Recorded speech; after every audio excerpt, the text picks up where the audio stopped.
ওই যে ফয়সালের তাকে ডিটেক্ট করতে এবং শনাক্ত করতে আমাদের প্রায় রাত 11:30 বাজে গেছে। 11:30টার পরে আমরা তার পাসপোর্ট পাইছি, তার এনআইডি পাইছি।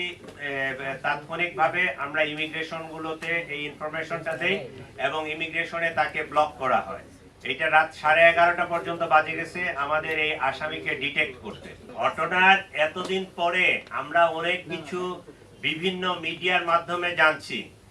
আজকের এই দিনে এই মুহূর্তে এই স্টেজে বসে কনক্লুশন টানা যতটা ইজি, যখন একটা ঘটনা ঘটে যায় তাৎক্ষণিকভাবে এই ঘটনাকে উদ্ঘাটন করা, ডিটেক্ট করা এবং করা এত ইজি ছিল না। এই ঘটনায় আপনারা অনেকেই তাৎক্ষণিকভাবে ডিআর টাওয়ারের কাছে ছিলেন, আমিও গেছিলাম। বিষয়টা এত ইজি ছিল না, কারণ যে শুটার এবং যে মোটরসাইকেল আরোহী তারা মাস্ক পরে, ইভেন তারা মোবাইলও বন্ধ করে রাখছে, মোবাইলও রাখে নাই। তারা যে মোটরসাইকেলটা ইউজ করছে, মোটরসাইকেলের নাম্বার প্লেট চেঞ্জ করা, অনেকগুলো বিষয় টোটাল সিসিটিভি ফুটেজ চেক করে গ্রাজুয়ালি আমাদেরকে আগাইতে হয়। একটা ঘটনা ঘটলে আমাকে ওই পিছনে লাস্ট ইন থেকে শুরু করে আমাকে সামনের দিকে আগাইতে হয়। জিনিসটা এখন যত সহজে বলা যাচ্ছে, এইটা এই 12 তারিখ 2:20 বা 24-এর দিকে যখন ইনসিডেন্টটা হয় তখন কিন্তু বিষয়টা এত সহজ ছিল না। বাট আল্লাহর কাছে শুকরিয়া যে এইরকম একটা ক্লুলেস জিনিস আমরা পুরা ঘটনাটা ডিটেক্ট করতে সক্ষম হয়েছি। ধন্যবাদ আপনাদের।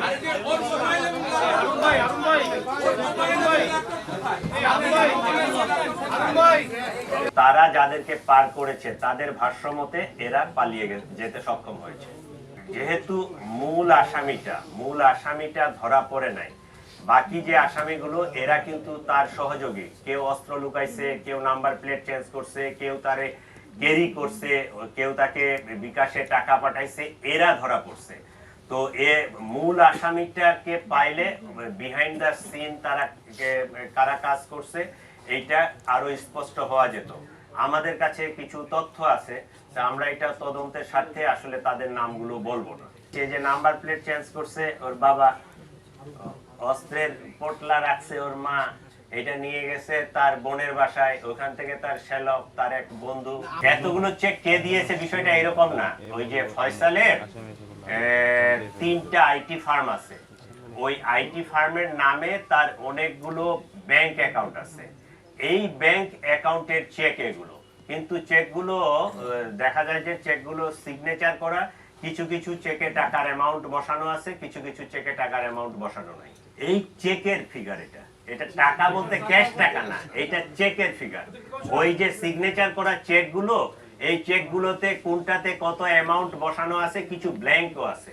এইটা সাম আপ করার পরে দেখা যায় যে 218 কোটি টাকা। আপনারা জানেন যে ইন্ডিয়ার সাথে আমাদের বন্দি বিনিময় চুক্তি আছে, সেটা 2013 সালে হয়েছিল এবং 2016 সালে এটা অ্যামেন্ডমেন্ট হয়েছে, আরো সহজ করা হয়েছে।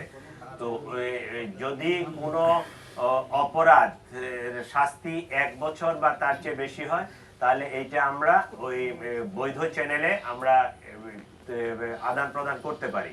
তো এইটাও একটা ওয়ে আছে, এইটাও চেষ্টা চলতেছে সরকারি পর্যায়ে। ইনফরমাল ওয়েতে পার্সোনাল পরিচিতি থেকেও আমরা চেষ্টা চালাইছি। যে ইনফরমেশনগুলো আপনাকে বললাম যে ওই যে পূর্তি এবং ওই যে ট্যাক্সি ড্রাইভার স্বামী দুইজনকে মেঘালয় পুলিশ অ্যারেস্ট করছে, এটা কিন্তু আমাদের ইনফরমাল কমিউনিকেশনের ফলশ্রুতিতে। এবং আমরা এই তদন্তের এই যে রুট দিয়ে গেছে, কে তারে পার করলো, এই তথ্যগুলো যখন তাদের সাথে শেয়ার করছি, তারাও এটা তদন্ত করে দেখছে এবং তারা ওই দুইজনকে তারা